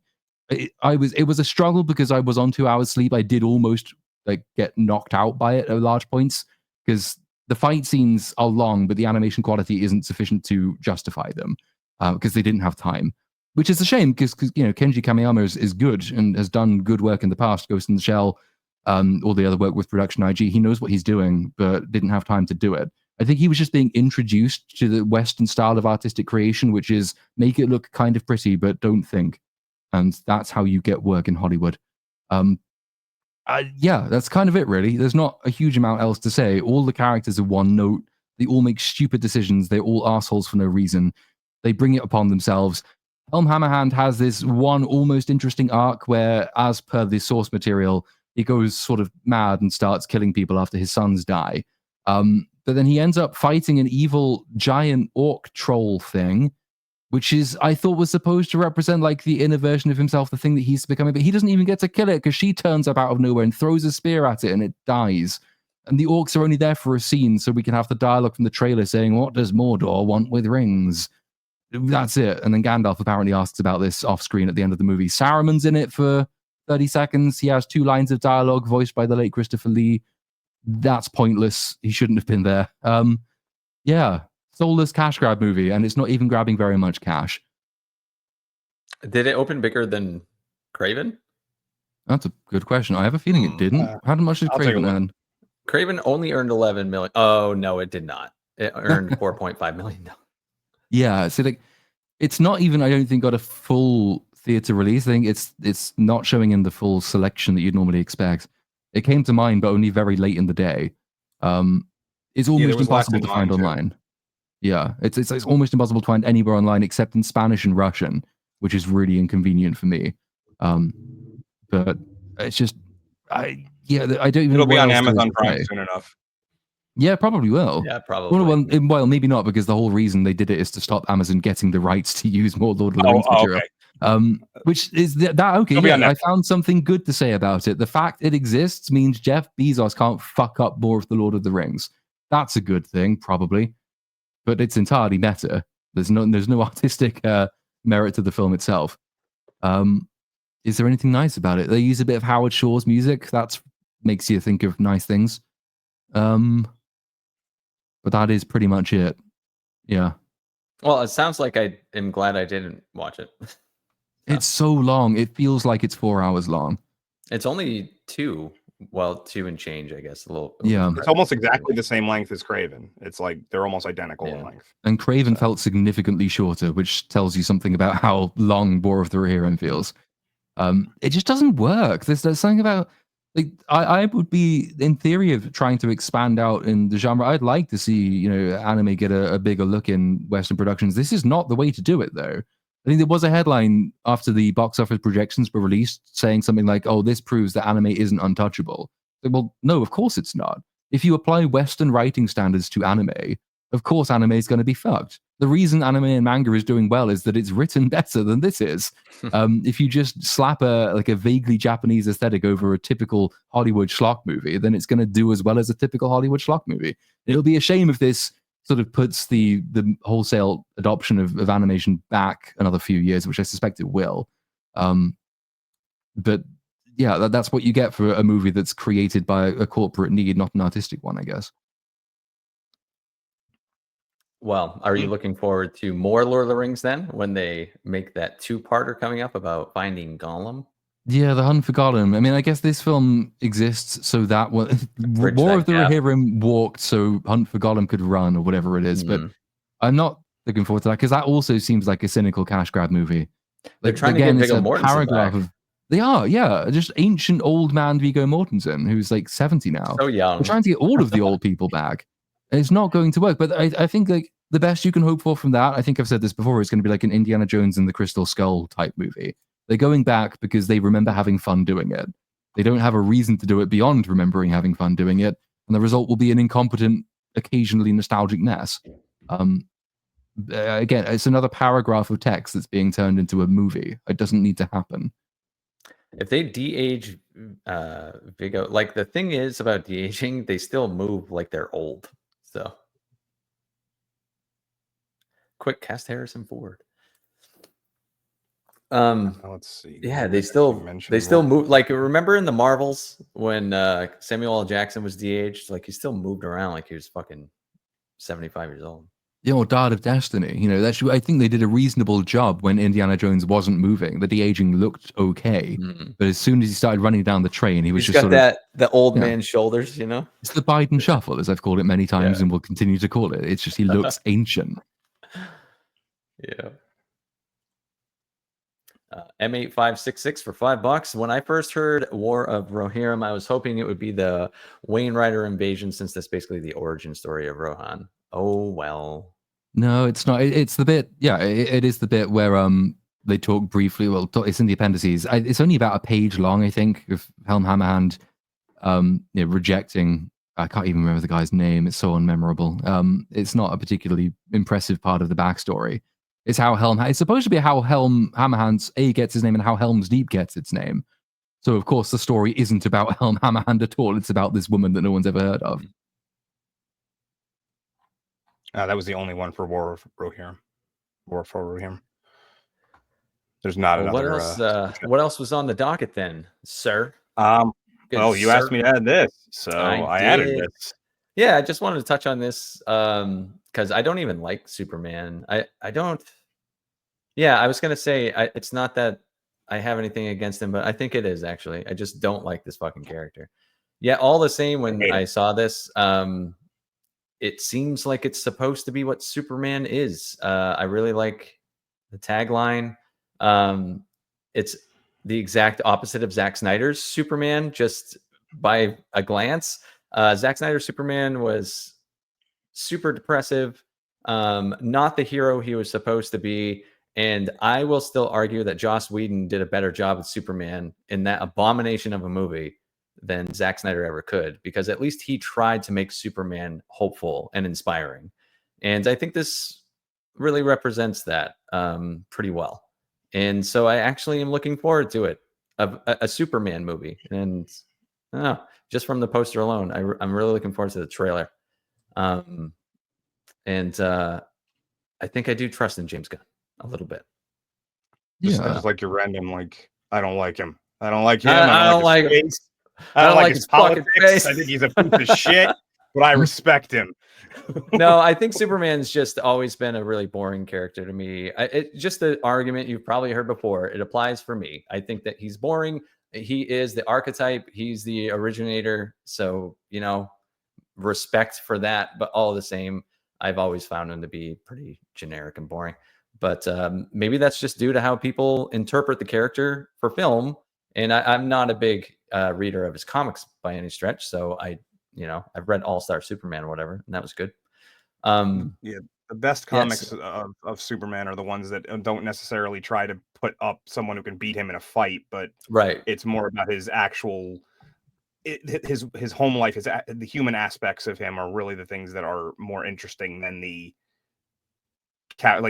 character of Kal-El Superman is basically, like, we know he's essentially unbeatable, but it's how he copes with that in his regular life is really what makes him what is the interesting aspect. Yeah, it'll be interesting to see how he affects disempowering him, right? Like you either have to take his powers away from him with kryptonite, or you have to find some way of ensuring that the Clark Kent aspect of the personality is the forefront of the story, or you have to present him with an impossible moral bind. So like a trolley problem, basically. Superman is only really ultimately weak to a trolley problem with no good outcome that he can solve. Except, of course, that he just ends up flying around the world so fast that he reverses time or some fucking bullshit. So it's hard even to give him a trolley problem, to be honest. But there are ways to do it, but I'm with Cynic. Like, he's never really interested me. I do think that there is like this massive space opening up for a good old-fashioned optimistic superhero story. I think James Gunn is probably the person to tell that. It's what they did do with Captain America. You can do, similar things in terms of he's representing an older, perhaps more noble and, simplistic but optimistic character in a more modern and cynical world. But the older character clinging to older values still has something to tell you, because those values were timeless, good, and important. And actually, it's that strength of character that pulls you through. If they do something like that with Superman, I think that could be a perfectly acceptable movie, even if you do find the character boring. Yep, looking forward to that trailer drop. It's soon, is it not? I can look it up. It is. I thought it's only a few days before the trailer drop usually. I think Robert Meyer Burnett said there was something happening on Thursday. It might be a press event, I think. To get me interested in Superman is a tremendous feat in and of itself. So kudos. It says trailer confirmed for this week on all of the headlines. So it probably Thursday or Friday. We'll be talking about it at the next BSUP. Yeah, I'd assume. Good. Actual good news for once. Yeah, it might be a good, hopeful film coming out. Yeah, let's see. We got a couple of decent sized super chats here. Sure. Galster 1908 for 20 fake bucks. Do you guys have any recommendations on real good sci-fi movies? And keep up your great work. Greetings from Germany. Just vague, like any year, any time. because The Matrix is, amazing.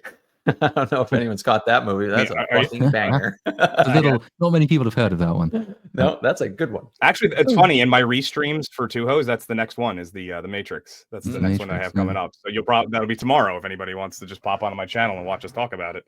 Well, if you want to see the Ghost in the Shell from speaking of Kenji Kamiyama from War of the Rohirrim, it's I think slightly more interesting than the Matrix. If you're up for an animated movie. It's the classics, 2001: A Space Odyssey is an excellent film. Gattaca is quite a good movie. I mean, there are so many. It's actually hard. They're kind of slipping through my mind as I try and summon them. I'm actually gonna pull up a list and try to refresh my memory right now. I feel because this always happens whenever someone asks a question like that. I'm like, I just draw a blank on everything. Let's see. The first one that pops up, Interstellar. There you go. I mean, Blade Runner is obviously all of the Blade Runner. Yeah. Most of these are not sci-fi films. It's giving me things like Lord of the Rings. So that's not correct. Event Horizon, Total Recall. I always said Total Recall is kind of a fun little, forgotten gem of Arnold's career. We did that. That's a good one. Yeah. Yeah. I always draw a blank when someone's like, "Hey, give me an incredibly vague, category. Give me something." It's like, oh, someone said in chat, Dark City. That's another good one. Oh yeah, the pre-Matrix movie. Amir, someone in the chat just said Avatar. Can we kick them? Oh God, go away! I technically can kick them. Who was it? I'll do it. Don't kick them.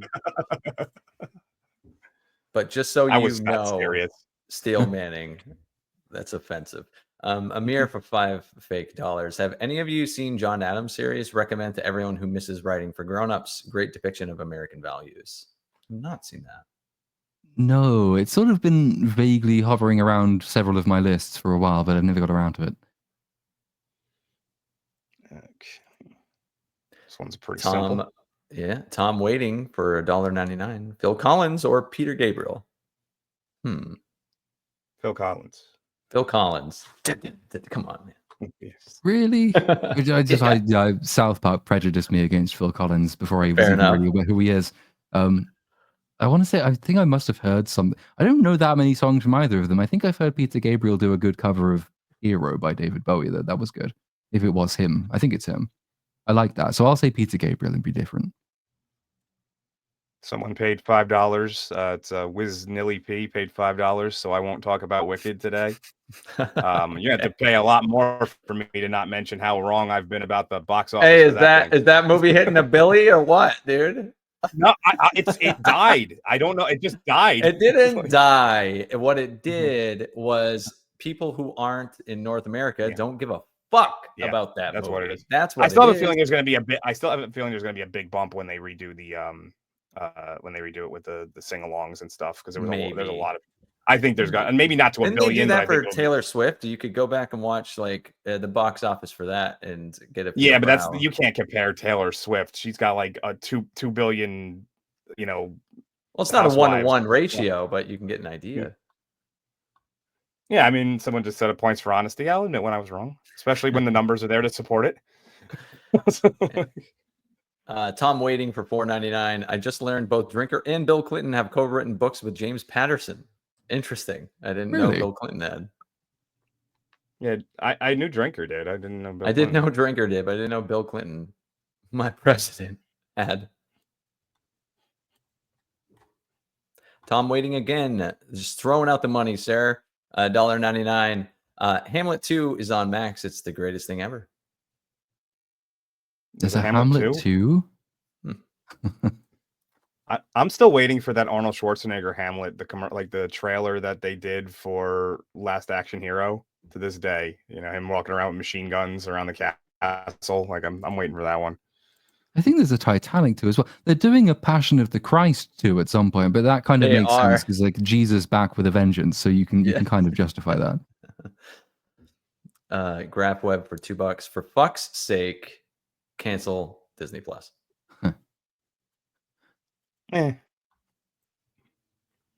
This is not technically I just thought this one was fun. Max asks, when will there be a crossover between BSUP and EFAP? I call it the Criticverse. Mahler's been on here. Yeah, it's everybody on this panel has been on here, and I think every member of the EFAP panel has been on BSUP. So technically, I think so. happened. I don't think we've had Fringy yet. Actually, yeah, we haven't had Fringy. He's the hardest one to get a hold of. So yeah, you might have to do that one soon. Toivo Corhonen being 14 hours off or whatever. Toivo for 20 fake monies. Festive casting couch. You have these 3 actors in these 3 roles. You do the casting. Actors: Tom Hiddleston, Rachel Zegler, and Jack Black. Roles are live action Grinch, Mall Santa, and burglar in the next Home Alone. I want to see Rachel Zegler be the burglar, because all kinds of horrific, all the ways you can hurt her. all the horrific things that happen. Honestly, this one casts itself. I think the Jack Black, as you know, being Toivo's good at leading us. Let's be honest. He knows where he wants to go. And I think Tom Hiddleston might do a decent live action Grinch. He seems to put his effort into everything he tries to do. So I think Jack Black would also do a good live action Grinch, though. I think I could see that. I mean, he's a bit fat for it, but he's got that kind of comical exaggeration going down. I mean, he would probably just play it like Jack Black these days, so maybe he's better to be Mall Santa. But I could see Jack him in all Black of those would roles, play a good Marv in a remake of the original Home Alone. I'd like to see him get hurt. Just all of them hurt. Tom waiting for $4.99. I just learned they're rebooting Malcolm in the Middle. Is nothing sacred? Yeah, I just read that the other day too. Yeah, isn't who's the guy who starred as Malcolm? I forget his name. Oh yeah, my brain is. Oh yeah, Frankie Muniz. Didn't he have like a mental breakdown or something? He's now driving like NASCAR or Formula One or something, isn't he? I think he's a driver and a film producer as well. He's still like really active. I think he's recovered from whatever happens. He's got like a very lucrative career, but not in front of the camera so much. He had one of the greatest quotes I've ever seen to someone who was trying to troll him. Someone was like, "Oh, how does it feel that your show has been off the air for this X number of years?" It's like, "Yeah, I got to retire at 24 with how awful, like it was with millions in the bank. It really sucks." Good for him, man. Get my job for California 5. Discuss what genres or stories don't fit into the hero's journey but still speak to human universal truths. I would suggest Elizabethan tragedy as one. Horror, because being stabbed always sucks. That's a universal truth. I mean, the ideal is that all story types speak to a kind of human universal truth, hence them being human stories. I think I'd need a specific example of an Elizabethan tragedy. My go-to for an example of a movie that subverts the hero's journey is always going to be Dune, though, because the point of that story is to subvert the hero's journey. It seems like Paul Atreides is going along, but it extends after that into the Raglan mythotype, which is a very different thing. So, yeah. Or porn, that's also not a hero's journey, I guess. Yeah. I mean, but technically, there's no genre for the porn is genreless. It has all genres. So technically, there could be a. How diverse is that? What an incredible thing. Yeah. Haikus don't fit because they make no fucking sense. They're just statement. Sorry, that's the same one. Like whimsical statement, a disconnected statement. I'm told they're really profound. I just don't get it. TGB Monster for $1.99. Hi, everyone. Nice jacket, Cynic. Thanks, man. I like this jacket. It is a nice jacket. Thank you. Platoon, you want to read that one? Give me 5 seconds while I figure out how to pronounce it. Covarrubius. Ben Covarrubius. There, it took 6 seconds. $10. I lost my brother recently and been thinking about our conversations over the last 50 years. He predicted comic movies in 1987, was happy to be right, then regretted being right. I'm sorry to hear for your loss, but it sounds like you had fun conversations about all the right things, even if, yes, you end up regretting about the predictions you make in the heady days of 1987. Wasn't that around when... We got 10 good years of superheroes, right? Like, it wasn't all bad. Yeah, it wasn't all bad. I mean, there was other. I mean, I would say it was even longer than that. It just wasn't that there was a really packed schedule of them for a while. But I mean, you have good movies throughout the time too. Like the original Batman was pretty good. Blade was pre that. X-Men, Spider-Man 1 and 2. 2002 was Spider-Man 2. So I mean, I would say you got good comic book movies over about 20 plus years, maybe 25 years. It just, they got really condensed as to how many were coming out at once. Wasn't 87 around when Howard the Duck came out? So if he predicted it after that shit, I think that's it came Nostradamus. Out, the year of my birth was the year of Howard the Duck. Yeah. Also, Ben, sorry to hear about your loss, my friend. Look at Howard the Duck real quick. Colin Cornwallis for $9.99. Or Colin Cornwallis. I don't know. The Spider-Man and Kraven would be saving the wealthiest New Yorkers by night and being the world's shittiest healthcare CEO by day. And yeah, Howard the Duck came out in 86. So if your brother predicted that this shit would go that route after Howard the Duck came out, he should have been predicting a lot of other shit too, because that was. Steel Manning for $4.99. I think Snyder's DCU could have been good if Batman and Superman were put through a redemption arc for the lives they took early on. That is like saying I think Snyder's DCU could have been good if it hadn't been written by Zack Snyder. Yeah, because I fully agree. I was going to say Snyder completely handicapped that universe because he made the characters unlikable. I think that universe is a perfect example that there are some stories that are written so shittily you cannot dig yourself back out of it. It has to just be rebooted, restarted. And he can do it. I mean, bearing in mind, Zack Snyder's idea of character writing these days is just having people sitting around a table telling people their backstory, and everyone has the same backstory. Like he cannot write characters. He's rubbish. He needs to stop making movies. Jeremy Soden for 10 fake bucks. Still an hour behind. No worries, Jeremy. As an erstwhile classicist with some I can't say that word, familiarity. Strikes me as poorly as saying railroad. I can't fucking say that either. With Gibbons and St. Augustine, impressed by the intro to Little Platoon's Gladiator 2 critique. I was too. I watched that and I was like, this is not about Gladiator yet, but I fucking love this. Looking forward to the rest when I have a minute.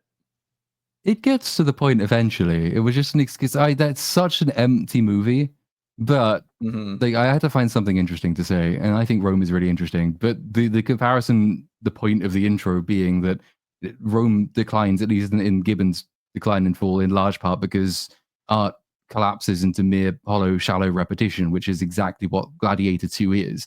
Takes a story that was originally genius and about virtue and human frailty, but also human forbearance, and just turns it into paint by numbers because it can't remember how to make movies work. When your culture is producing that kind of thing, your culture is in decline. And eventually, there are other parallels you can draw, which the intro sort of does to the decline of the Roman Empire. But we might still be able to reverse course because at least we can study it. We know what went wrong, so in theory, we can avoid it. We can stop hiring Ridley Scott for a start. Yeah, I'm looking forward to going back and finishing that review. That was the first review of yours I had watched in a little bit, and I was like, "Ooh, I forgot how goddamn good Little Platoon is." Stitch gifted 5 Little Platoon memberships. Thank you, and welcome aboard, all you new members. Ruddy for $2. The Scream movies have actually become Scary Movie. Yeah, they are like beyond parody at this point. Tom Waiting for $1.99. We need to get Platoon into hip hop. No. Okay.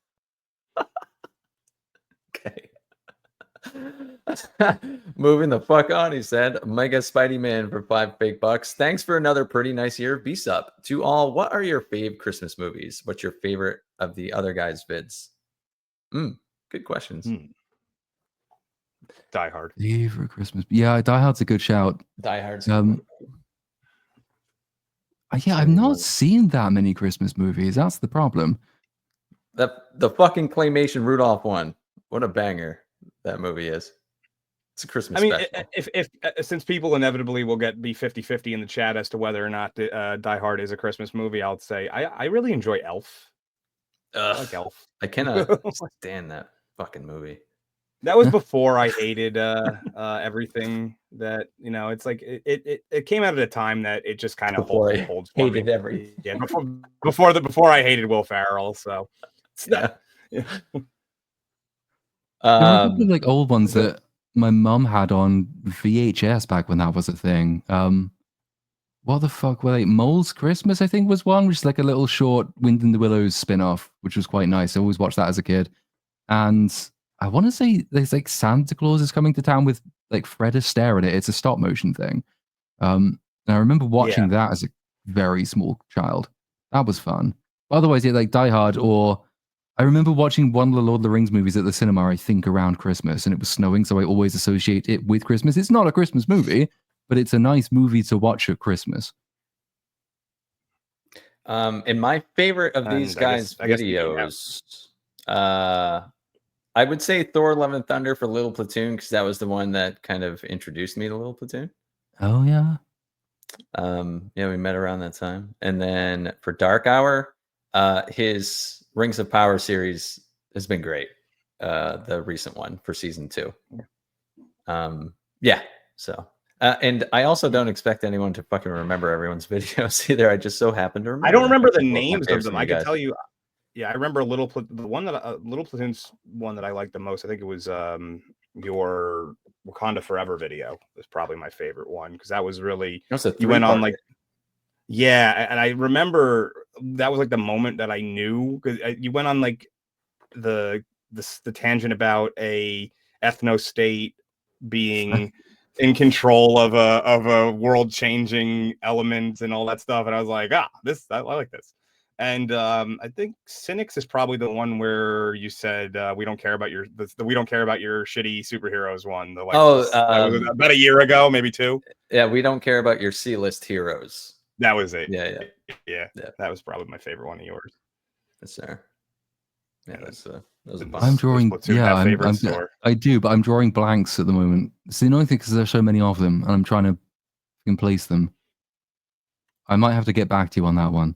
I'll say they're all really good, if that's not a cop-out answer, which it is. Well, I guess we're all friends, so we must like each other's work at some point. So that's good. I'll tell you one thing. My Skeleton Crew video got buried as all fucking hell. First, I got hit with copyright claims.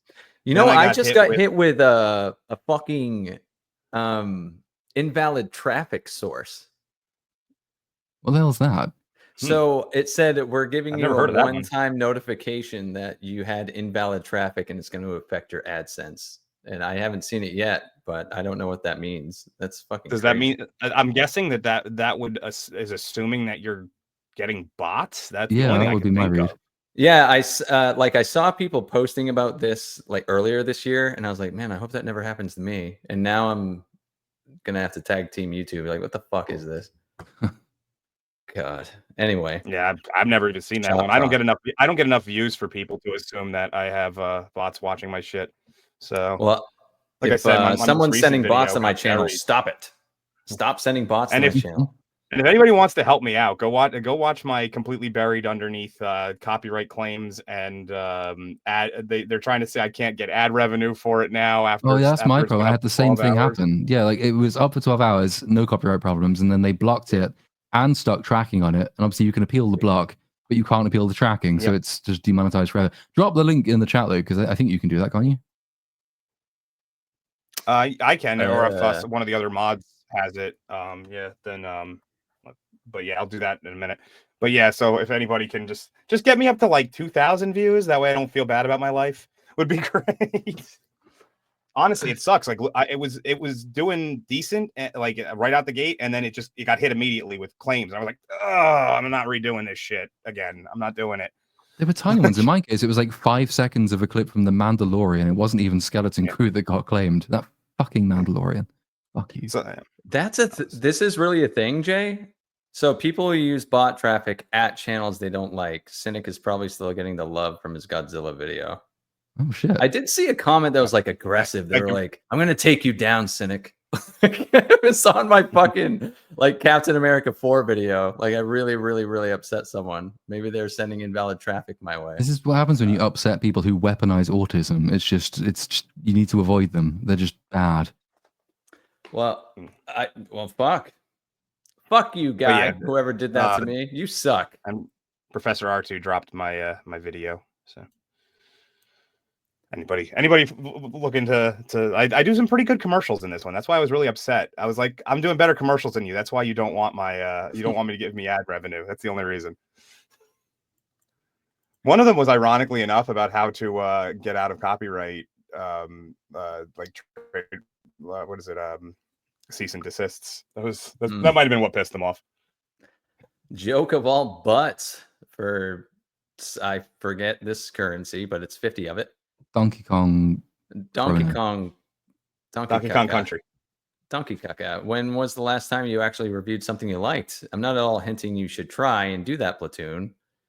With Attack on Titan, that is. Oh, Attack on Titan. There's a short answer to that question is like last week, because that Skeleton Crew wasn't that bad. It's always the same answer. I just review stuff as it comes out, and if it's good, I'll say it's good. Skeleton Crew isn't brilliant, but it's okay. Or was at the time. I haven't caught up with it recently, but it seemed okay. And like, there's a whole chunk in the last Gladiator video, which is just talking about how good the first Gladiator is. So like, even the bad reviews have good stuff in. Yeah. I do need to watch Attack on Titan at some point. I've had it on in the background, and it convinced me that I need to watch it in the foreground. I just haven't had time to do that yet. And that's it. That's all the super chats. Of course, one will trickle in at some point. It always does. Somebody always tries to get one in at the last second. That way, we have to hold it until next week. I know it. Never leave.